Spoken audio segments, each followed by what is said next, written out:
నమస్తే రమగారు. నమస్తే జయ. ఏదైనా మంచి స్టోరీ చెప్తారా? చందమామ కథ చెప్దాము. పూర్వం ఒక పల్లెటూరులో ఓ తల్లి కొడుకు ఉండేవారు. వాడు కొంచెం మత్తు ఎక్కువ పాపం. పెద్దగా తెలివైన వాడు కాదు. మాధవుడు వాడి పేరు. వాడికి ఏ విషయమో తొందరగా అర్థమయ్యేది కాదు. ఏదైనా ఒక మాట 3-4 సార్లు చెప్పాలి వాళ్ళమ్మ. ఒరే కంచాలు పెట్టు కంచాలు పెట్టు కంచాలు పెట్టు అంటే కంచం అని కంచపుచ్చుకుని నుంచునేవాడు వాడు. పెట్టాలి పెట్టాలి అని చెప్పాలన్నమాట. అన్నీ 3-4 సార్లు బాగా విశదంగా గట్టిగట్టిగా అట్లా చెప్తే అర్థమయ్యి పని చేసేవాడు. కానీ పని తక్కువే. ఎంతసేపు అరుచుకుంటూ ఎవరు చెప్తారు? ఏదో చెప్పింది చెప్పేది, లేనిది లేదు. అలా మా పిల్లాడికి మతి లేదని వాళ్ళు ఊళ్ళో వాళ్ళంతా వాడిని ఎక్కిరిచ్చేవాళ్ళు. సామాన్యంగా ఉండేవాడు. సామాన్యమైన కుర్రాడు. ఒక 19-20 ఏళ్ళు 22 అలా వచ్చాయి. ఏం పని చేయకపోతే ఆ పిల్లాడిని ఏం పోషిస్తుంది? చింతపిల్లాడిలాగా ఇంత తిండ కదా వాడు. శుభ్రంగా తిండి కావాలి. ఇది చేయలేదు వాళ్ళమ్మ. పాపం ఏదో ఆ పని ఈ పని చేస్తూ కొన్ని చోట్ల వాడితో బలవంతంగా పని చేపిస్తూ ఎట్లాగొట్లాగా అట్లా మేనేజ్ చేసేది. అయితే ఏమైంది? ఒరే వంట చేరుకు అయిపోయింది, పొయ్యిలో కట్టెలేవు, కట్టెలు కొట్టుకురారా అని 10 సార్లు చెప్పింది. చాలాసార్లు చెప్పాక ఇక ఒకరు పూటంతా ఇచ్చేసి మంచి ఎండవేళ భుజాన గొడ్డలు వేసుకుని ఓ ముద్ద అన్నం తిన్నాక వెళ్ళాడు. అన్నం తిన్నాడు, గొడ్డలు భుజాన్ని వేసుకుని అడవిలోకి పోయాడు. పోయేసరికల్లా ఏమైంది? ఒక చోట వాడు వెళ్తూ ఉంటే ఎవరో ముగ్గురు పడుకుని కనిపించారు. చెట్లు దూరంగా ఉన్నాయి. వీళ్ళు ఎండలో పడుకున్నారు. ఓకే. అయ్యయ్యో వీళ్ళు పడుకున్న చోట ఎండ పడుతోంది, వాళ్ళు చెట్టు కింద పడుకోలేదు ఎందుకు అని ఊహించలా వాడు. వీళ్ళ మొహాల మీద ఎండ పడుతోందని ఏం చేశాడు? ఈ గొడ్డలతో పాటు ఒక చిన్న కత్తి ఉంటుంది వీళ్ళకి. ఏంటంటే కంచె ఏదైనా చెట్టు ఎక్కడైనా ఇరుక్కుందనుకో, ఈ కమ్మ కత్తి అంటారు, వంపుగా ఉంటుంది అర్ధచంద్రాకారంలో. అది పెట్టి లాగితే కొంకి కత్తి, అది లాగితే వస్తుంది. ఆ కొంకి కత్తి పెట్టి చుట్టూతో ఉన్న 4-5 చెట్ల తాలూకు అంతంత కొమ్మలు కొట్టి కొమ్మలు నరుకొచ్చి వీళ్ళు పడుకున్న చోట వీళ్ళ మొహాల మీద ఎండ పడకుండా పాతిపెట్టాడు. వాడికి ఆ బ్రెయిన్ ఉంది. మామూలు పనులు లేవు కానీ ఈ తెలివి ఉంది. అయితే వాళ్ళకి మొహం మీద ఎండ పడకుండా నీడ పడేసరికి మెలకు వచ్చింది. ముగ్గురు కళ్ళు తెరిచి చూశారు. ఎవర్రా అబ్బాయి నువ్వు? ఏమిటి ఇవన్నీ ఎందుకు పాతిపెట్టావు అని అడిగారు. మీ మొహం మీద ఎండ పడుతోంది, పడుకున్నారు కదా, పాపం ఎండ పడకుండా చేస్తే మీరు హాయిగా పడుకుంటారని పెట్టానన్నాడు. అనేసరికల్లా ఎంత మంచివాడివిరా నువ్వు ఏదనుకుంటే అది అవుతుంది పో అన్నారు. అనేసరికల్లా వీడికి ఓసారి చెప్తే అర్థం కాదు కదా, వాళ్ళు ఏదో చెప్పారు అనుకున్నాడు. వీడి దారిని విడిపోయాడు. ఆ కొమ్మలు ఈ చెట్లు ఇవి అవి మొత్తానికి నరికాడు. పెద్ద మోపయింది. సాయంత్రం వాళ్ళమ్మ చెప్పింది 4 రెమ్మలు నరుకు రావద్దు, బాగా పెద్ద కట్ట తీసుకురాదు. అక్కడి నుంచి ఓ తాడు మళ్ళేసి అంత మాత్రం పనులు వచ్చు వాడికి. తాడు ఏదో బోర్లో దోపు తెచ్చుకున్నాడు. తాడు మళ్ళేసి కట్టాడు. కట్టేది పెద్ద దుంగలాగా అయింది. వీడు దాన్ని లేపలేకపోయాడు. దాని మీదకి ఇట్లా పడుకున్నాడు. పడుకొని ఏమనుకున్నాడు? నేను ఈ దొంగను మోసుకెళ్ళలేను, ఈ దొంగే నన్ను మోసుకెళ్ళిపోతే ఎంత హాయిగా ఉంటుంది అన్నాడు. అనంగానే వాడు మర్చిపోయాడు. కానీ వాడు ఏదనుకుంటే అది అవుతుంది కదా. దొంగ రయ్యమని లేచింది. వీడు నిర్ఘాంతపడితే లేచి వచ్చేస్తుంది. ఆ కట్టెల మోపు అమాంతం లేచి ప్రయాణం చేయటం మొదలుపెట్టింది వీడింటికే.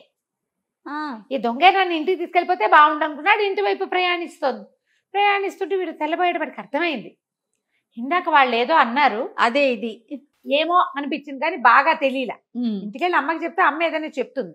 ఆ దొంగ మీద ఏం చేశాడు? పడుకున్నవాడు కాస్త అట్లాగే లేచి చక్కగా కూర్చుని ప్రయాణం చేయటం మొదలుపెట్టాడు. అంత తెలివి ఉందన్నమాట వాడికి. కూర్చున్నాడు, చుట్టుపక్కల చూస్తున్నాడు, నవ్వుకుంటున్నాడు. ఇంతలో ఏమైంది? వీడు ఊళ్ళో కదా ఉంటాడు. ఓ రాజుగారికి పెద్ద బంగళా ఉంది. ఆ బంగళా మీద కానీ వీళ్ళు వెళ్ళాలి. ఆ బంగళా పై భాగంలో యువరాణి కూర్చున్నది. సాయంకాలం అయింది కదా, బయట కూర్చుంటారు ఆడపిల్లలు. చుట్టుపక్కల జరిగేవి వీళ్ళు మనుషులు, గొడ్డు గోదా, చిలకలు పక్షులు ఇళ్ళకెళ్ళేవి, గొడ్లు ఇంటికెళ్ళేది చూడడానికి కూర్చుంది. దానికి ఈ దొంగ మీద ప్రయాణం చేస్తూ ఈ కట్టెల మోపు మీద ప్రయాణం చేస్తున్న కుర్రాడు చూసేసరికల్లా పక్క నవ్వి. ఊరికే కట్టెల మోపు ఎట్లా ఎగురుతోంది? మామూలుగా గబుక్కున హాస్యాస్పదంగా ఉంటే నవ్వు రాదా? నడుముకో గావంచ, నెత్తికో గుడ్డ, భుజానో గొడ్డలి కత్తి, కట్టెల మోపు ఎందుకు కూర్చున్నాడు, అదేమో రయ్యమని ఎగురుతోంది. పకాల నవ్వేసరికల్లా ఇతను అనుకున్నాడు, ఈ కుర్రాడికి ఏమనిపించింది, ఏంటి నన్ను చూసి నవ్వుతుంది. వెనక్కి తిరిగి చూశాడు. అమ్మాయి హాహాహా నవ్వేస్తుంటే ఇది కనుక నా పెళ్ళాం అయితే దీన్ని వంగ తీసి గుద్దను నన్ను చూసి నవ్వినందుకు దొంగమొహం అనుకున్నాడు. అప్పటిదాకా నవ్వుతున్న యువరా ఒక మొహం వేసింది, వాడికి వేసే చూడటం మొదలుపెట్టింది. వీడి దారిని వీడి ఇంటికి పోయాడు. వాళ్ళ అమ్మ ఆశ్చర్యపోయింది, ఇవన్నీ ఎట మోసుకొచ్చావురా అని. అదే నన్ను మోసుకొచ్చిద్దే అన్నాడు. వాళ్ళ అమ్మకి అర్థం కాలేదు, మాట్లాడకుండా ఊరుకుంది. కట్టెలన్నీ విడదీసుకున్నారు. చిన్న ముక్కలు చేయరాంది వాడు ముక్కలు చేశాడు. ఇంకా వాడేం పెద్దగా ఊహించల. అంత ఊహ ఉన్నవాడు కాదు. ఎప్పుడో ఓసారి ఒక ఊహ తడుతుంది పాపం వాడికి. ఇంతలో ఏమైంది, ఈ యువరాణి బికమొహం వేసుకుని అటు వాడు వెళ్ళిపోయిన వైపే చూస్తూ కూర్చుంది. నిట్టూర్పులు విడుస్తోంది. ఇక చిలకత్తలు చెప్పారు, ఇందాకటి దాకా నవ్వుతూనే ఉందండి, ఉన్నట్టుండి అమ్మాయి గారు ఎవరి మీదైనా మనసు పడిందేమో అట్లా బికమొహం వేసుకుని దిగాలుగా చూస్తుంది అనుకున్నారు. రాజుగారికి చెప్పారు. చెప్తే రాజు అన్నాడు, పిల్లకి పెళ్ళిడు వచ్చింది, ఎవరినైనా చూసి మగవాళ్ళని చూసి ముచ్చట పడింది, ఒక కుర్రవాడిని ఎవరినైనా చూసి అనేసరికల్లా, సరే అమ్మాయి నీకు పెళ్లి చేస్తానంటే, నేను ఎవరిని చేసుకోను నాన్న, ఆ దొంగ మీద ఉన్న అబ్బాయిని చేసుకుంటా అనగానే రాజుగారు తెలబెట్టి, దొంగ మీద ఉంటామేమిటమ్మా అంటే, ఒక కట్టెల మోపు దాని మీద ఒక అబ్బాయి కూర్చున్నాడు, ఆ అబ్బాయి నచ్చాడు నాన్న అనగానే రాజుగారి కోపం వచ్చింది. వాడెవడు దిక్కుమాలిన వాడో పనికిమాలిన వాడెవడో వాడిని తీసుకుంటానంటుంది ఏమిటి అంటే, సరే ఏమన్నారు మంత్రులు వాళ్ళు కేకలేశారు. అదేంటి మహారాజా అట్లా కాదండి, ఏదో రాజా మహారాజా వాళ్ళ పటాలు చూపిస్తావు, ఏ పటం చూపించినా ఆ అమ్మాయి కాదంటుంది, వీడిని కాదు నేను ప్రేమించింది అంటుంది. మనకున్నదా ఒక్క పిల్ల, ఎవరినైనా రాజా మహారాజా అని పిలిచి చేసామనుకోండి, ఈ రాజ్యం తీసిపోయి వాళ్ళ రాజ్యంలో కలుపుతారు. అదే మన ఊర్లో కుర్రాడే ఎవడో అయితే వాడిని రాజుని చేస్తే మన ఇంట్లోనే ఉంటుంది మన పిల్ల, మన దేశస్తుడే మనకు రాజు అవుతాడు. ఈ పాయింట్ బాగుందనుకుని మంత్రులు సామంతులు తర్వాత సైన్యాధిపతి అందరూ బలపరిచారు. మన ఊళ్ళో కుర్రాడైతే ఓ పని చేద్దాం, మన ఊళ్ళో యంగ్ అండ్ ఎనర్జెటిక్ పెళ్ళిడికి వచ్చిన కుర్రాళ్ళందరినీ రమ్మందాం భోజనానికి, వాళ్ళందరినీ చూపిద్దాం పిల్లకి, ఏ కుర్రాడో అది చెప్తుంది చేసుకుందాం అనుకున్నారు. తొలినాడు భోజనాలకు పిలిచారు. ఇక ఊళ్ళో ఉన్న ప్రతి కుర్రాడు 18 ఏళ్ళ నుండి 25 ఏళ్ళలోపు పెళ్లి కాని కుర్రవేధవులంతా వచ్చారు. ఈ అమ్మాయిని అందరికీ చూపించారు. అదే అమ్మాయే చూసింది అందరినీ, ఎవ్వరూ కాదండి. భోజనాలు అయిపోయినాయి. రాజుగారు చాలా విసుక్కున్నాడు, ఇదేమిటి మొత్తం కుర్రాళ్ళందరూ వచ్చారు, వీళ్ళు అక్కడ సెన్సెస్ తీశారు ఎవరెవరి ఇళ్లలో ఉన్నారు, ఇక మిగిలింది ముష్టి వాళ్ళే, వాళ్ళు కూడా ఒకళ్ళిద్దరిలో వచ్చారు. ఆయనకు చాలా కోపం వచ్చేసింది. మళ్ళీ మంత్రి గారు చాలా బతులాడాడు, పెళ్ళేమో ఇది దిగాలుగా అయిపోయి పాడైపోతుంది, మనకున్నది ఒక్క పిల్ల కదా, ఇక ముందు ఇప్పుడు ఈ పిల్లకి 18 ఏళ్ళు వచ్చినాయి, ఇంకో పిల్లాడో పిల్ల పుడతారో పుట్టరో రాజుగారికి, అట కాదండి నా మాట వినండి, ఇంకోసారి మళ్ళీ కిందటిసారి రాని వాళ్ళంతా మళ్ళీ రండి అని మళ్ళీ చాటింపు వేశారు. ఈ చాటింపు ఈ మాధవుడు వాళ్ళ అమ్మ విన్నది. వాడు విన్న కూడా వినలే, వాడికి అసలు అయ్యగా ఓసారి వింటే వాడు బుర్రకెక్కదు. వాళ్ళ అమ్మంది, ఒరే ఒరే వెళ్ళరా వెళ్ళరా, ఏం చక్క కనీసం రాజకుమార్తె నన్నెందుకు పెళ్లి చేసుకుంటుందే అన్నాడు. పెళ్లి కోసం కాదురా, శుభ్రమైన తిండైనా తినిస్తావు కదా, మనమేముంది ఏదో కూర అనుకుంటాం, చారు పోసుకుంటాం, మజ్జిగ పోసుకుంటాం, గంజన్నం తింటాం, మనం పచ్చడి గంజే మన బతుకు, చక్కగా చెడ్డసోపేతంగా పెడతారు కదా. రాజుగారింట్లో భోజనం చేసి వచ్చిన కుర్రాళ్ళంతా ఇవాళ మొన్నటి భోజనం ఇవాళ దాకా తేరుస్తూనే ఉన్నారు. వెళ్ళు వెళ్ళు అని కొడుకుని ప్రోత్సహించింది. వీడు చింపిరి గుడ్డలతో జీబు జుట్టుతో ఉన్నాడు, అలాగే పోయాడు. వాడికి దేహాభిమానం లేదు, అవధూతవాడు. వెళ్ళిపోయాడు. వెళ్ళేసరికల్లా ఆ రాజకుమార్తె చుట్టూ చూసి వీడిని నేను ప్రేమించాను అనగానే రాజు తల్లిపోయాడు. అయ్యోయ్యో ఇదేమిటి వీడు ఇట్ట ఉన్నాడు, వాడి చింపిరి గుడ్డలు జీబుతల వెర్రి వెధవల్లే ఉన్నాడు, వాడికి పిలిచినా కూడా పలకటం లేదు, ఇంత మతిలేని వెధవని ప్రేమించానంటదేంటి పిల్ల. యువరాణి ఏంది, వీడిని గనక పెళ్లి చేసుకోకపోతే చచ్చిపోతాను నాన్నగారు నేను అని చెప్పేసి రాజు ఇంకేం చెయ్యాలో తెలియలా. సరే ఆయన ఒళ్ళు మండిపోయింది. మంత్రి మీద సామంతుల మీద అందరి మీద కోపం వచ్చింది ఆయనకి. పెళ్ళే కదా, శాస్తి చేస్తాను మీ ఇద్దరికి, చేసేస్తాను పెళ్ళి అన్నాడు. తర్వాత రేపొద్దున ఈ దౌర్భాగ్యుడు సింహాసనం ఎక్కుతాడని ఊహించుకుంటే ఆయనకు ఒళ్ళు దురదలు చేస్తున్నాయి పాపం. సరే పెళ్ళికి ఒప్పేసుకుంటారు, పెళ్ళి అన్నారు. వీడికి మంచి బట్టలు కట్టించారు, పెళ్లి చేశారు. పెళ్లి చేసిన రోజు సాయంకాలం రాజుగారి ప్లాన్ ఏంటంటే, ఒక పీపాలో రాకుమార్తెని వీడిని పెట్టి సముద్రంలో పారేద్దాం, తన కూతురు వాళ్ళకి ఎందుకు మరి ఇప్పుడు దౌర్భాగ్యుడిని పెళ్లి చేసుకుంటానన్న పాడు కూతురు నాకెందుకు, దీన్ని రాణిని చెయ్యాలి, రేపొద్దున వాడిని రాజుని చెయ్యాలి, రాజు రాణి లేకపోతే పీడా పోయేది అంటే రాసి పెట్టున్న మొగుడు అని పాట పాడాడు మంత్రి గారు. ఆ రాసి పెట్టున్న తనమేంటో చూద్దాం, బతికి బాగుంటే వస్తారు లేకపోతే లేదు, ఈ మతలేని వెధవా, ఈ శృతి లేని పాట ఈ పిల్లది అని చెప్పేసి సరే పెళ్లి చేస్తా. పెళ్లి అయిపోయింది. పెళ్లి అయిపోయాక వీళ్ళని పీపాలో కూర్చోబెట్టి సముద్రంలో దింపేస్తారనే విషయం యువరాణి చెలికత్తలకి తెలిసిపోయింది. వాళ్ళు ఏం చేశారు, అయ్యో యువరాణి ఆకలికి ఆగలేదు, ఓ పని చేద్దామని ఆ పీపాలో కూర్చోబెట్టేటప్పుడు పీపాలో దింపారు. వీళ్ళని దింపగానే ఓ ఇంత మూట తినుబండారాల మూట ఎత్తి ఒళ్ళోకి విసిరేశారు. పీపా సీల్ చేసేసి సముద్రంలో పడేశారు. అది కూడా అటు తీసుకుపోయారు, ఒక చోట ఎక్కడ పడవ ఎక్కించి తీసుకుపోయి ఆ పడవలో కూర్చోబెట్టి సముద్రంలోకి తోసేసారు. యువరాణి ఏడవటం మొదలుపెట్టింది. అయ్యో నిన్ను ఎందుకు చేసుకోవాలనిపించిందో నాకు తెలీదు, ఇప్పటికి కూడా నువ్వే నా భర్తవని నాకు తోస్తోంది, ఎందుకు అసలు నువ్వు దొంగ మీద ఎలా ఎగిరేవు, నువ్వు నాకు ఎందుకు కనపడ్డావు, ఈ బతికేమిటి అనేసరికల్లా వీడు ఏమన్నాడు, నేను నన్ను ఎందుకు పెళ్లి చేసుకున్నావో నాకు తెలియదు, మా అమ్మ భోజనానికి వెళ్ళమంటే వచ్చాను అంతే నేను అన్నాడు. అనేసరికల్లా సరే తినుబండారాలు తిందామా అన్నాడు. అనేసరికి అమ్మాయి అంది, ఇక ఇవి తింటే మాత్రం ఏం బతుకుతాం మనం, వీటికి ఈ పీపాపుకి కంతలు ఉంటే గానీ గాలి లోపలికి రాదు, బతకం. కంతలు కనుక ఉన్నాయా నీళ్లు కూడా లోపలికి వస్తాయి, బతకం. ఇక బతికేదేముంది అని వలవలా ఏడ్చింది. చచ్చిపోతాం, నువ్వు పని అయిపోయింది, అనవసరంగా నీ బతుకు నువ్వు రోడ్డు మీద అయినా బతికేవాడివి, వృధాగా నీ మీద ఎందుకు మనసు పడ్డానో తెలియకుండా నేను నిన్ను కూడా చంపేస్తున్నానంటే అప్పుడు ఈ కుర్రాడికి జ్ఞాపకం వచ్చింది. మరే ఒకరోజు ఆ దొంగ నేను మీద ఎగిరాను చూడు, ఆ రోజు పొద్దున ఒక 3 పెద్దవాళ్ళు అక్కడ కనపడ్డారు.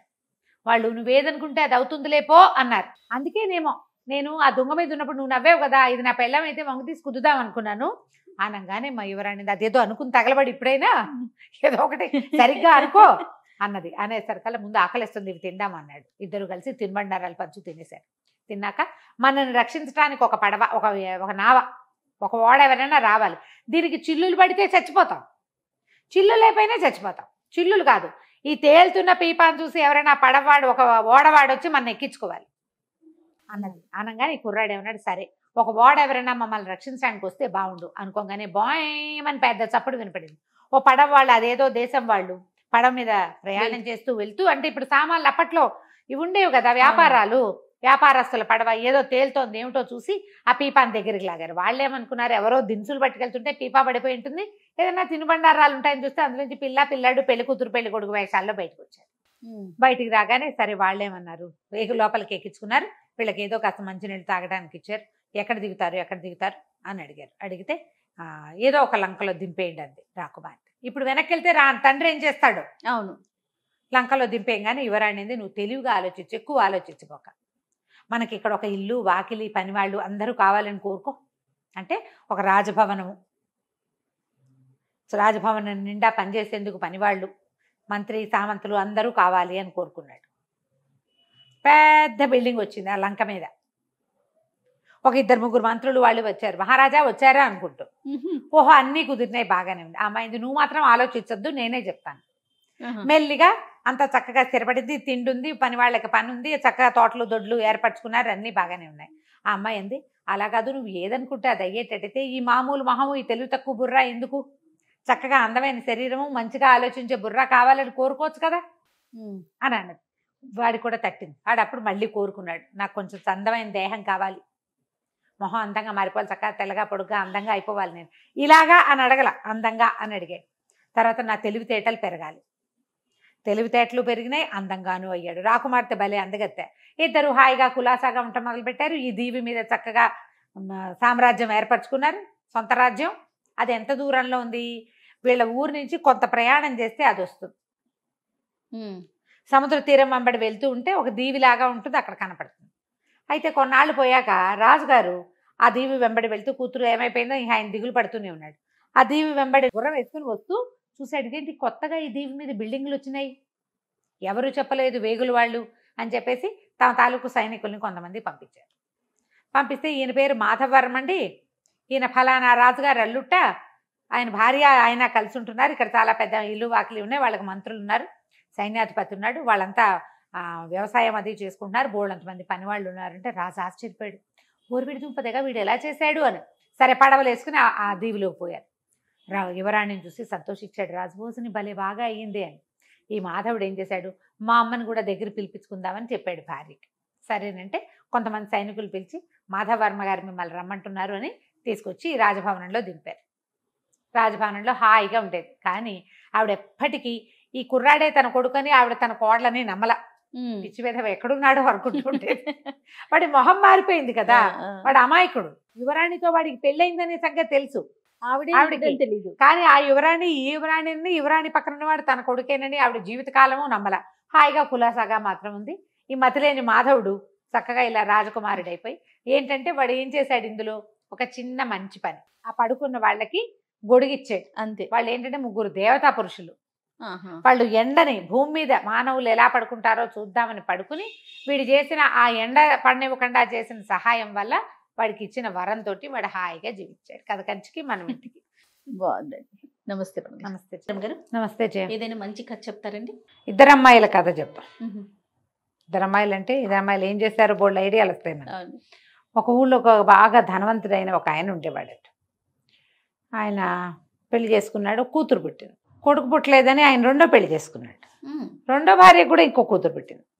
కానీ రెండో భార్య మంచి తెలివైంది. ఆవిడ ఆయన ధనవంతుడిని ఆకట్టేసుకుంది. ఆకట్టుకుని పెద్ద భార్య దగ్గరికి వెళ్ళనిచ్చేది కాదు. ఇక్కడ భార్య కూతురు పాపం చిన్న ఇంట్లో ఉండేవాళ్ళు. ఆ రెండో భార్యకి పెద్ద ఇల్లు, మంచి భవనము అది ఉండేది. ఆవిడ అసలు ఆయన్ని వ్యామోహింపజేసేసింది అనమాట. కొడుకులు పుట్టకపోయినా పర్వాలేదనే ఇలాంటి భావాలు వచ్చేసినాయి. క్రమంగా పెద్ద భార్యని ఆ చిన్న ఇంట్లో నుంచి ఊరి చివరన ఒక చిన్న గుడిసెలోకి మార్పిచ్చేసింది. వీళ్ళింటికి వాళ్ళింటికి మధ్యలో ఒక పర్లాంగు దూరం ఉండేది. పెద్ద మేడ చిన్న ఇల్లు ఉండేవి. ఇప్పుడు చిన్న ఇల్లు దూరంగా అయిపోయి గుడిసె అయిందనమాట. ఈ పెద్ద భార్య ఏం చేస్తుంది, ఆయన ఏం పెద్దగా వచ్చేవాడు కాదు, పెద్దగా మాట్లాడేవాడు కాదు, పిల్లని పెంచుకుంటూ ఉండేది. ఇప్పుడు ఏం చేసేది, నూలు ఒడికి సంపాదించుకునేది తనకి పిల్లకి. అయితే ఏమైంది, ఆ పెద్ద భార్యకు ఒక కూతురు, చిన్న భార్యకి పెద్దమ్మాయి చిన్నమ్మాయి.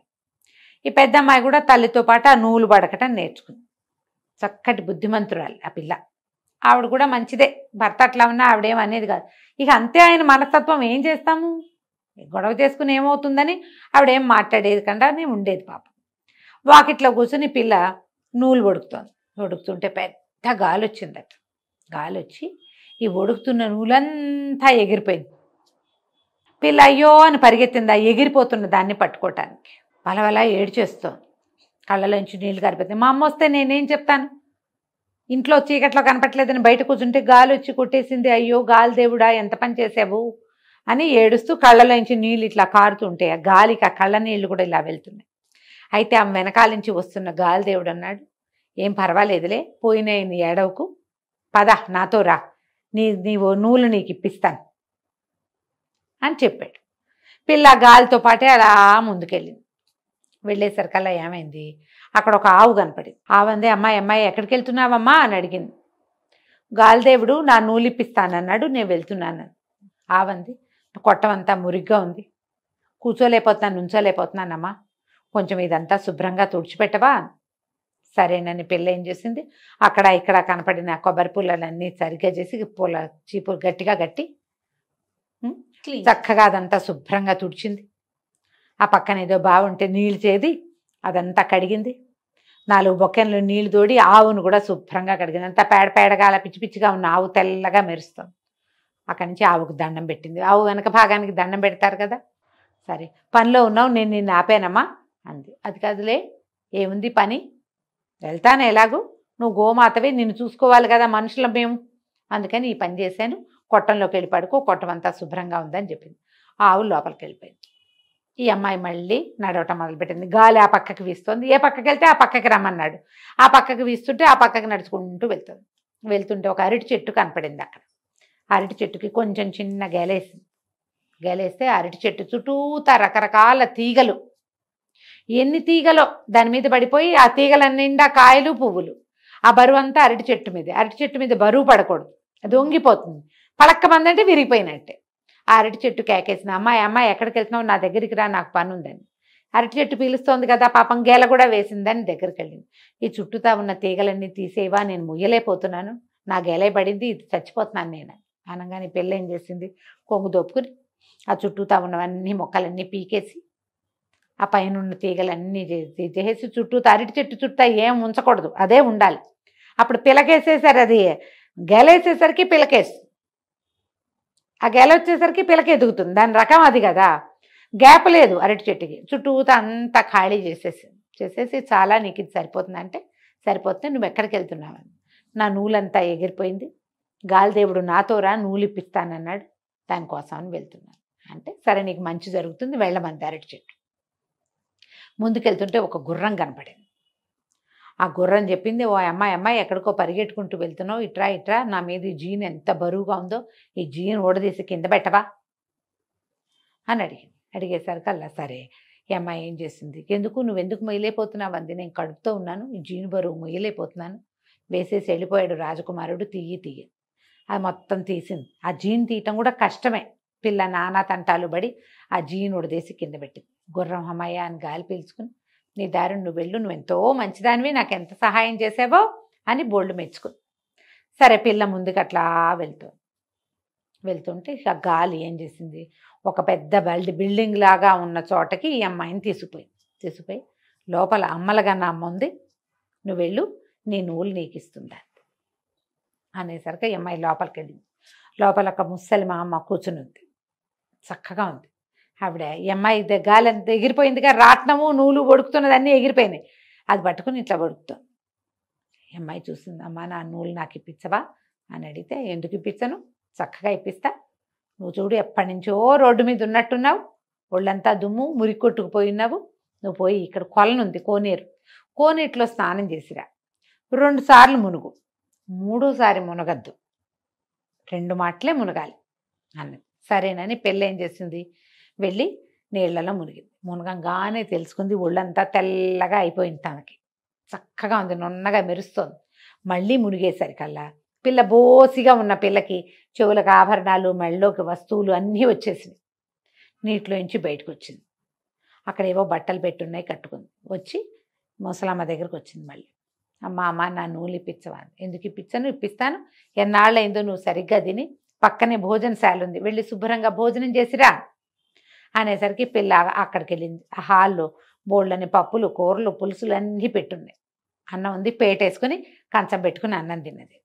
అన్నీ తిన్నాక మళ్ళీ వచ్చి, అమ్మ నువ్వెన్నో ఇచ్చావు నాకు, ఈ ఆభరణాలన్నీ వచ్చాయి, నీళ్ళలో మునిగేసరికి శుభ్రంగా తిన్నాను, పాపం మా అమ్మకి ఏమీ లేదు అంటే ఇవి నవ్వింది. ఏం పర్వాలా, మీ అమ్మ కూడా అన్నీ ఉన్నాయి, నువ్వు ఇక్కడ నీళ్ళలో మునిగేసరికి అక్కడ మీ అమ్మకి కావాల్సినవన్నీ వచ్చాయిలే, మీ అమ్మ కూడా అన్నం తిన్నది, ఏం పర్వాలేదు, ఇంకొకటి ఇస్తాను, అది పట్టుకుని వెళ్ళు, అక్కడ చూడు ఎన్నో బుట్టలు ఉన్నాయి చూడండి, అక్కడంతా ఇంత అంత అంత అంత పెద్ద పెద్ద బుట్టలు బోల్డ్ ఉన్నాయి, ఆ బుట్టల నుంచి ఒక బుట్ట తీసుకెళ్ళు, నీకు కావాల్సిందే అని. ఈ పిల్ల అనుకుంది, ఇన్ని రకాలు ఇస్తే మళ్ళీ బుట్టల దేట తీసుకెళ్తాం, సరేలే అని అన్నిట్లో చిన్న బుట్ట ఒకటి తీసుకుంది. బుట్ట పుచ్చుకుని, ఈ బుట్ట జాలమ్మ వెళ్ళిపోతానంటే ఆవిడ నవ్వింది. ఆ నూలంతా ఇట్లా చుట్ట చుట్టి ఉండ చేసి చేతిలో పెట్టింది. నూలు ఉండ తీసుకుని వెళ్ళిపోను అని. పిల్ల నడుచుకుంటూ వచ్చింది వెనక్కి. వచ్చేసరికి అలా గుర్ర పిల్ల కనపడింది, గుర్రం కనపడింది, దానికి ఒక పిల్ల పుట్టింది. గుర్రం అంది, ఈ గుర్ర పిల్లని తీసుకుపో, గుర్రం ఎక్కువ, నేను ఇంటికి తీసుకెళ్తుంది, దీన్ని నువ్వే ఉంచుకోవాలి. ఆ గుర్రాన్ని ఎక్కి వెళ్ళటం మొదలుపెట్టింది. అరటి చెట్టు కనపడింది, అది ఇంత పెద్ద గెలేసింది. అరటి చెట్టు ఏం చేసింది, దాత నన్ను ఎట్టాగు కొట్టేస్తారు, ఈ గెల నువ్వు పట్టుకెళ్ళని ఆ గెల ఇచ్చి గుర్రం మీద పెట్టింది. అరటి పళ్ళ గెల పుచ్చుకొని వెళ్తాను. వెళ్తుంటే ముందు ఆవు కనపడింది, ఆవు దూడ, ఆవుకు ఒక దూడ ఉంది.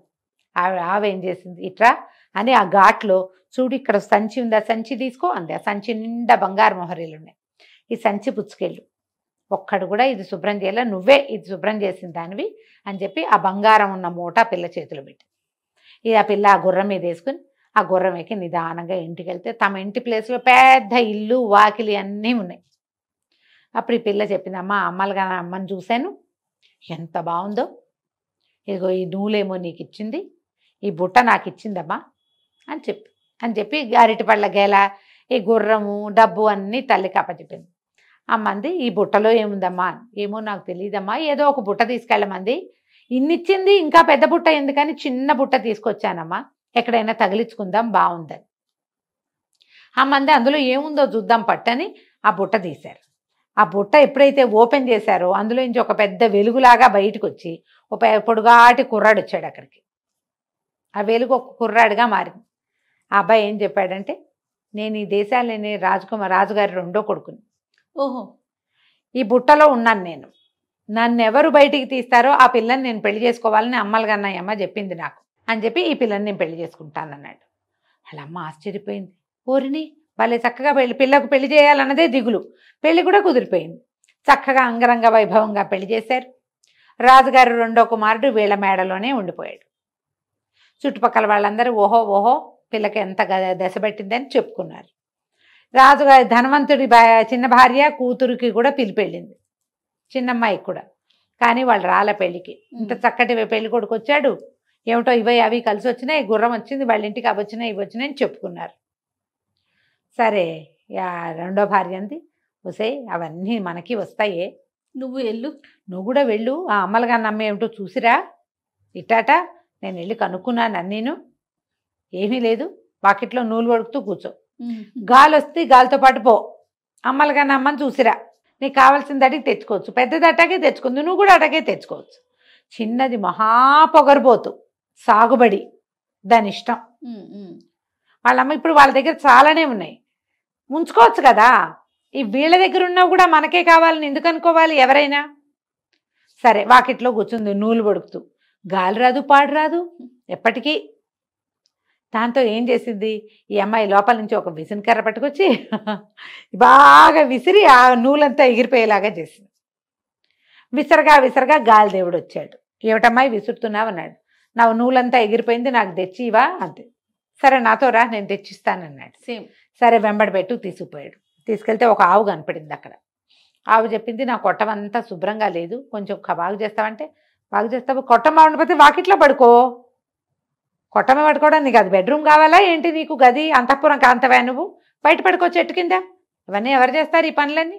పేడగీడ నేనేం ముట్టుకో, నాకు అసలు అలవాట్లేదు చెత్తపుట్టలు ముట్టుకోవటం అని పిల్లని అడవటం మొదలుపెట్టి. అరటి చెట్టు కనిపించింది. ఓ పాప ఇట్రా కొంచెం ఈ మొక్క చెట్లన్నీ పీకవా, చుట్టూతా ఉన్నాయంటే అనేసరికల్లా చెట్టు మొదట వచ్చినప్పుడే పీకించుకోవాలి. ఇంతంత పెరిగిపోయి నీ మీద పడితే ఇవన్నీ ఎవరు ముట్టుకుంటారు? అవన్నీ ఇట్లా రసాలు వస్తాయి. ఆ చెట్లు ముట్టుకుంటే చేతులు కంపు, నేను ముట్టుకోను, నాకు అలవాట్లేదు, ఇలాంటి పనులన్నీ నేను చేయను పొమ్మని ఊరుకుంది అరటి చెట్టు. ఇంకా ముందుకెళ్ళేసరికల్లా గుర్రం కనపడింది. నా మీద జీనుంది తీవా అంది. ఎవడు వేశాడో వాడితో తీర్చుకో, ఎవ్వరికి హెల్ప్ చేయాల, మాకు అలవాట్లేదు, అవసరం లేదు. అలవాటు లేదు, అవసరము లేదు, ఇంకేంటంటే ఆ రకమైన ధోరణి లేదు. ఈ గుర్రం ఊరుకుంది. ఇంకా ఈ అమ్మాయి నడుచుకుంటూ వెళ్ళింది. వెళ్ళాక గాలిదేవుడు అన్నాడు లోపలికి వెళ్ళమ్మా, అమ్మలగన్నయ్య అమ్మ ఉంది ఆవిడ దగ్గరికి వెళ్ళమ్మా. లోపలికి వెళ్ళింది. ఆవిడ నూలు తీసుకుంటుంది. ముసలి మా అమ్మ కూర్చుంది. లోపలికి వెళ్ళింది. ఈ అమ్మాయి అటు ఇటు చూస్తుంది. అమ్మలగన్నయ్య అమ్మ అంటే ఈ పిల్ల ఏమనుకుంది, ఈవిడ ఇటగో కూర్చుంటుంది అనుకుంది. ఇటు చూస్తే ఒక ముసలిమామ ఉంది ఇక్కడ. ఈవిడే అమ్మలగన్న అమ్మాయి ఉంటుందని దాని ఊహ కూడా రాలా. లోపలికి వెళ్ళి ఓ ముసలమ్మ నువ్వేనా అమ్మలగన్నమ్మవి, రే ఆవిడ ఎవరన్నా ఉందా అని అడిగింది. ఆవిడ నవ్వి నేనేను అని. సరే మా పెద్దదానికి ఏవో ఇచ్చావు చాలా, నాకు కూడా ఏమైనా ఇవ్వు, అవి పుచ్చుకుని నేను వెళ్తా అంటే ఆవిడ నవ్వింది. అలాగే వెళ్ళి చెరువులో మునిగిరా, కొలంలో 2 సార్లు మునుగు అంతేనంత. సరే పిల్ల వెళ్ళింది, నీళ్ళల్లో మునిగితే చక్క తెల్లగా మెరిసిపోయింది. బాగున్నాను అనుకుంది. రెండోసారి మునిగితే మామూలుగానే దానికి కొన్ని ఆభరణాలనే ఇంకా వచ్చినాయి, గజ్జలు అవి గల్లు గల్లుమంటూ. మూడోసారి మునిగితే ఏమిటో బ్రహ్మాండం పగిలిపోతుంది అనుకుంది. మూడోసారి మునిగేసరికల్లా ఏముంది, మొత్తం నగ నట్ర అన్నీ పోయి మొహం నిండా కురుపులు, పొక్కులు, గడ్డలు, అక్కడక్కడ వెంట్రుకలు ఇన్ని వచ్చినాయి. నిర్ఘాంతపోయింది. అది లేచి బయటకు వచ్చి సో ఇదేమిటి నేను ఇట్ట తయారైన ముసల్దాన, నువ్వు నన్ను ఏం చేసావే, నీ మొహం మండా అని తిట్టింది అమ్మవారిని. అమ్మలుగానమ్మని తిట్టేసరికల్లా ఆవిడంది నేను చేసేదేముంది, నీకు నువ్వే చేసుకున్నావు, పో ఇక్కడి నుంచి బయటికి అని చెప్పి ఆ చేతిలో ఉన్న నూలుని ఇట్లా విసిరేసరికల్లా ఆ నూలు ఈ పిల్లని తెరవేసింది. బయటికి వచ్చేసింది. ఆ బిల్డింగ్లో నుంచి బయటకు వచ్చేసింది. నూలే తోసేసింది అమ్మాయిని బయటికి. ఆ తోసుకుంటూ తీసుకొచ్చేసింది. నూలు ఇంకక్కడ నిలవనివ్వల. వచ్చేసరికల్లా వరుసగా కనపడ్డాయి గుర్రము, అరటి చెట్టు, ఆవు. వాళ్ళకి ఏ సహాయము చేయలేదుగా, ఏమీ ఇవ్వల. గాలితోటి నూలుతోటి తోయబడుతూ ఈ చిన్న అమ్మాయి ఇంట్లోకి చేరిపోయింది. వాకిట్లోకి వచ్చిన పిల్లని చూసి తల్లి గుర్తుపట్ల. అది మామూలుగా తెల్లగా అందంగానే ఉంటుంది, మరి నగా నట్ర పెట్టుకుని పిల్ల కళగా ఉంటుంది. కళ లేదు, కాంతి లేదు, మొహం నిండా గడ్డలు మచ్చలు, మోచేతుల దగ్గర అక్కడ ఇంత పొడుగున వెంట్రుకలు. దీన్ని ఏం చేయాలో తెలియలా తల్లికి. ఏం చేస్తే ఇది క్యూర్ అవుతుంది? వాళ్ళ ఏడ్చింది ఆవిడ. ఇదేమిటి ఇట అయ్యావు, ముందే బాగున్నావు కదే, ఉన్నవే ఉంచుకుంటే పోయేదే, అంతేగా అసలు ఉన్నవి కూడా పోయి ఇట తయారయ్యావేమిటి అని బాగా శోకాలు పెట్టి ఏడ్చేసరికల్లా ఆ పిల్ల అలా బోమంది.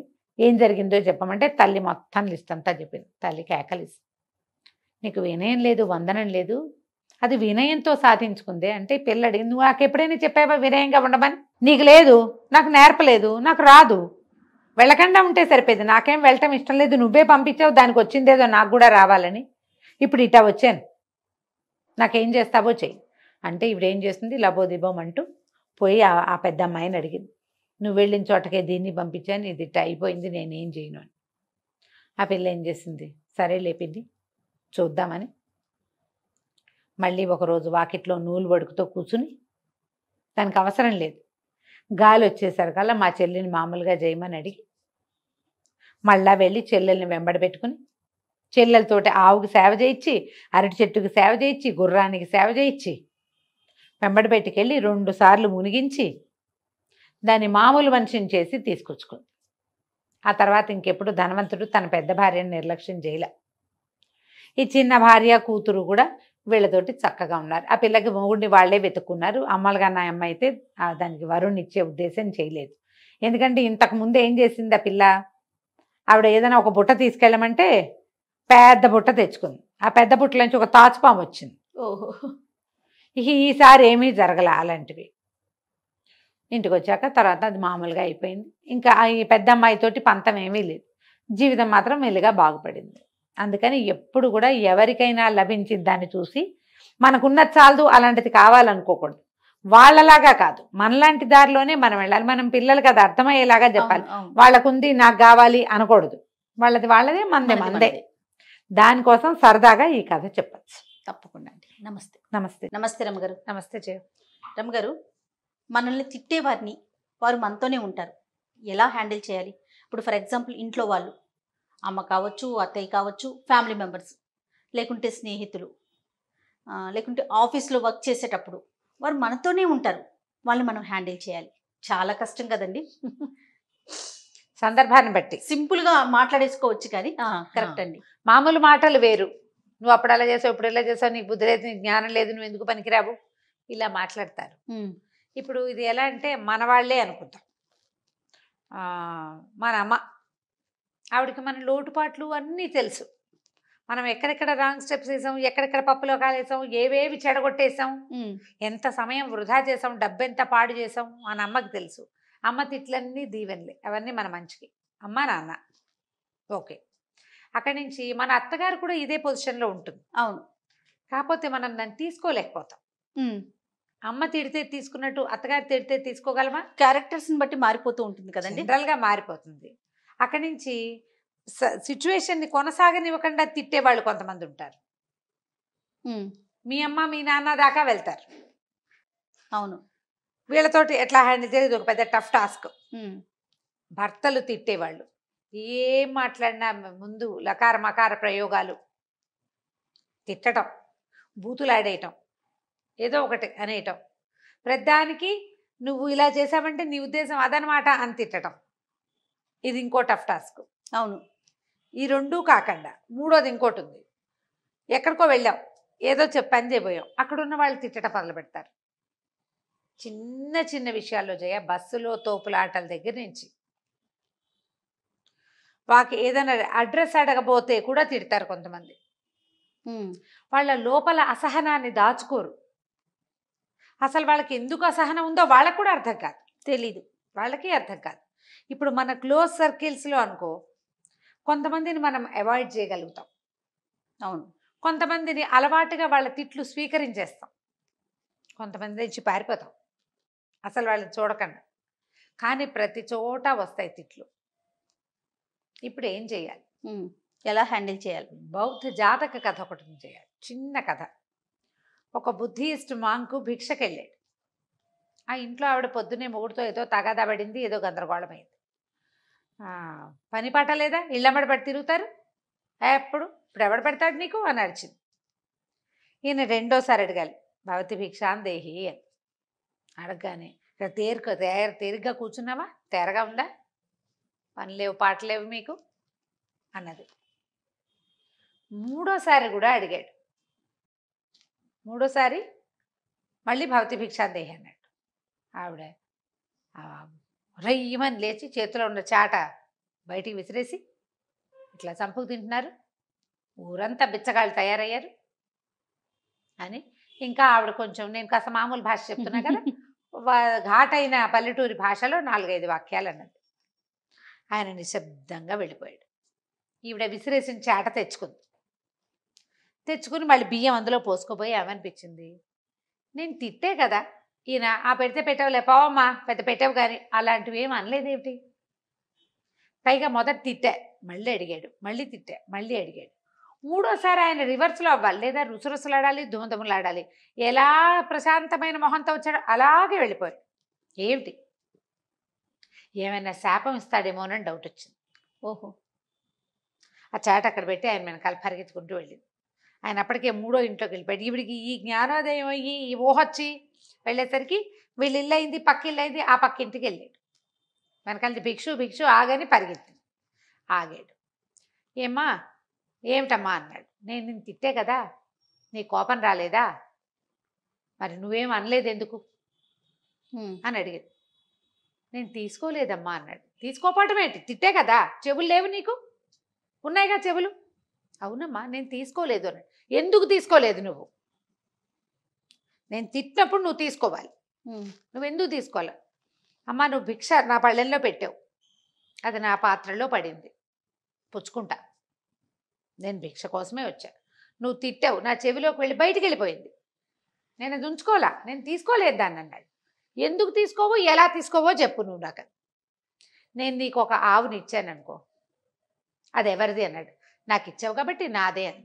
నేను నీకు ఒక ఆవుని ఇస్తానన్నా, నువ్వు తీసుకోలేదు, అప్పుడు అది ఎవరిది, నీదే, నువ్వు తిట్టావు, నేను తీసుకోవాలా, ఆ తిట్లు ఎవరివి అన్నాడు. నావే అంది వెంటనే. ఇంతేనమ్మా అన్నాడు.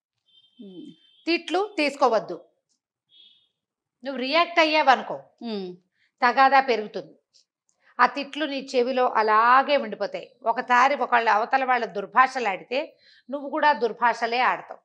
మాట తీయగా మాట వస్తుంది, నోటితో పోయాక చేతులు బాహుబాహవి అవి అవుతాయి, ముష్టిఘాతాలు, వాళ్ళు వీళ్ళు విసరటం, చేతిలో ఉన్న వస్తువు విసిరేయటం, ఏదైనా పగలగొట్టేయటం జరుగుతాయి. తిట్టు నీ చావు నువ్వు చావు నాకు అక్కర్లేదు అని కనుక మానేస్తే బ్రహ్మాండంగా ఉంటుంది. ఇది భలే కష్టం, చాలా కష్టం, చాలా కష్టం. ఒక్కసారి తూష్ణీభావం వహించటం అనేది ప్రాక్టీస్ చేస్తే, మీ అత్తగారు అమ్మనా బూతులు తిట్టింది, తలకాయ తిప్పి చూడకుండా పని చేయటం నేర్చుకోండి మీరు. అప్పుడు కూడా పొగరంటారు కదండి, నేను ఎన్ని మాట్లాడినా నువ్వు పట్టించుకోవట్లేదు అంటారు. నేను మాట్లాడేదాన్ని, నేను మనిషిని కాదా అని అడుగుతారు. నువ్వు ఇప్పుడు ఆవిడ అడిగిన ప్రశ్నకి నువ్వు సమాధానం చెప్పాలి. ఆవిడ తిడితే సమాధానం ఎందుకు చెప్తావు నువ్వు? ప్రశ్నకి సమాధానం వేరు, తిట్టుకి సమాధానం వేరు కదమ్మా. తిట్టుకి సమాధానం ఏదవుతుంది, తిట్టే అవుతుంది. ఆ సమాధానాన్ని ఇవ్వకూడదు. మీలో మీకు ఒక సంయమనం నేర్చుకోవాలి. అప్పుడు ఎదుటి వ్యక్తి నుంచి మార్పు వస్తుందా రమ్మగారు? ఏం చేస్తారు జయ్య, ఎంతసేపు అంటారు ఎవరైనా, అరి చచ్చినా ఇది గింజు చచ్చినా మాట్లాడదనుకుంటారు. ఎక్కడైనా కూడా, అత్తగారనే కాదు, ఎక్కడైనా సరే నీకు క్వశ్చన్కి తప్పకుండా ఆన్సర్ చెప్పాలి జయ, దుర్భాషలకి ఆన్సర్ చెప్పకూడదు. ఇది కష్టమే. ఒక్కసారి మనసు దిటవుగా చేసుకుంటే ఈజీ అయిపోతుంది. నేను అరిచి వచ్చాను, నువ్వు సమాధానం చెప్పట్లేదంటే నువ్వు అడుగు చెప్తావు, తిడితే ఎట్లా చెప్తాను, అది మనం అడగాల్సింది. నువ్వు ఏదైనా అడుగు, అదేం చేసావు, ఇదేం చేసావు, ఎక్కడ పెట్టావు, వెళ్ళావా వచ్చావా అని అడుగు, బాగుంది. దాన్ని అన్నిటికీ సమాధానం చెప్తా. నువ్వు నన్ను తిట్టి, మా అమ్మని తిట్టి, మా నాన్నని తిడుతుంటే నీకు సమాధానం ఎట్లా చెప్తా? తిట్లకి సమాధానం తిట్టే కదా. నన్ను కూడా ఎదురు తిరిగి తిట్టమన్నావా మరి? ఇప్పుడు తప్పు మీదనుకోండి ఇందులో. ఇప్పుడు ఇది మనం ఇందాక చెప్పుకున్న కథ ఏమిటి, ఆయన ఎవరో భిక్ష అడిగాడు, ఆవిడెవరో తిట్టింది. అవును, ఆఫీసుల్లో తిట్లు పడతాయి, ఆఫీస్లో పడతాయి. ఏదో ఒక పని ఇచ్చారు, వాళ్ళు చేయలేదు, వీళ్ళు నువ్వు గుడ్ ఫర్ నథింగ్, నువ్వు ప్రతి ప్రాజెక్ట్లో ఇలాగే పాడు చేస్తావు, ఇలా ఏదో తిట్టారు. లేదా ఇన్ టైం ఏదైతే నీకు మెమో ఇస్తాం, లేకపోతే ఇంకేదో షో కాజ్ నోటీస్ ఇస్తాం అన్నారు. వీటికి సమాధానంగా మనం ఏం చేయాలి? తప్పుని కరెక్ట్ చేసుకోవాలి. పని చేసి చూపించాలి. ఎవరికైనా అంతే. మీరు తిట్లు రాకూడదు అంటే అప్పుడు అకారణపు తిట్లు పక్క పెట్టు, సకారణపు తిట్లు ఉంటే వాటిని కరెక్ట్ చేసుకోవాలి. ఇది మనం పిల్లలకి చెప్తాం. ఎట్లా? వాడి పిల్లడికి 50 మార్కులు వచ్చినాయి 100కి, తెగ తిట్టావు, పిల్లాడు ఒక 10 ఎక్కువ చేసి చూపిస్తాడు నీకు కదా, నువ్వు అదే కదా కోరుకుంటావు. అవునండి, ఎవరైనా అంతే. మరి ఇక్కడ కూడా అంతే. నీవు తిట్లకి ఎదురు తిట్లు తిట్టి నేను చెయ్యను, నీ దిక్కుంచో చెప్పుకో అంటే నువ్వు ఎప్పటికీ కరెక్ట్ అవ్వవు. కరెక్షన్స్ ఉండవు నీకు. జన్మంతా నువ్వు ఎవరో ఒకరితో అనిపించుకుంటూనే ఉంటావు. ఆ మాటలు మూటల్లాగా మూసుకుంటూ ఉంటావు. మాటలు మొయ్యద్దు, ఆ మూటలు మోసుకోకండి, అనవసరమైన తిట్లు తీసుకోకండి. ఇది ఎప్పుడు అవుతుందంటే జయ, ఎప్పుడు మనని మనం కరెక్షన్ చేసుకుంటూ ఉండాలి జయ జీవితంలో. ఇవాళ కూరలో ఉప్పు తక్కువైంది, రేపు కొంచెం మరి కాస్త ఎక్కువ వేయాలి. ఇవాళ తిట్లు తిన్నాం, వంట సరిగా రాలేదు, కొంచెం ఒళ్ళు దగ్గర పెట్టుకుని వండుకోవాలి. మనం చేస్తాం కదా, మనమైనా తినాల్సిందే కదా. మొగుడు అన్నాడు కాబట్టి, ఆయన ఏదో అన్నాడు, అత్తగారు ఏదో తిట్టింది కాబట్టి ఎలాగోలా చేసి పారేయం. ఇవాళ బాగా చేయాలనుకుంటామా? ఖచ్చితంగా అండి. అప్పుడు కరెక్షన్ ఎవరికి కుదిరినట్టు? మనకి. నీకు, మనకి, వ్యక్తికి కరెక్షన్ వచ్చింది. తిట్లు నీకు ప్లస్ అయ్యాయి కదా, అలాంటివి తీసుకో. దాంతో నువ్వు కరెక్ట్ ఎక్కడ సరవ్వాలో అక్కడ సరవ్వు. అకారణంగా తిట్టేవాళ్ళు లేదా పాత విషయాలు ఎత్తి తిట్టిపోసేవాళ్ళు, వాళ్ళని వదిలిపెట్టేసేయండి. ఎంత వదిలేస్తే అంత హాయిగా ఉంటారు.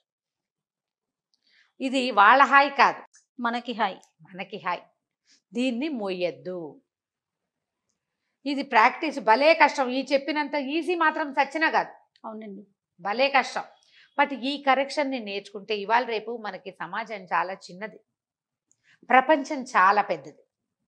మనం ఎందరినో డీల్ చేయాల్సి వస్తాం. ప్రతి చోట రియాక్ట్ అయ్యి అసహనం తెచ్చుకుంటే మనకు వచ్చేది ఏమిటి? మనకున్న సమస్యలతో పాటు బీపీ కూడా ప్లస్ అవుతుంది. అవును కదా. పైగా ఏమవుతుందంటే నువ్వు తిట్లకి సమాధానం తిట్లే చేస్తే ఎప్పటికీ కరెక్ట్ అవ్వవు. మనం కరెక్ట్ అవ్వము, ఆ ఇష్యూ సద్దుమణగదు. అది ఆగదు. ఇంకా నువ్వు ఎప్పటికీ కరెక్ట్ కాలేవు. కాబట్టి కరెక్షన్కి ప్రాధాన్యత ఇవ్వండి, తిట్లని అనవసరంగా తీసుకోకండి. తప్పకుండా చాలా మంచి విషయం చెప్పారు అమ్మగారు. నమస్తే.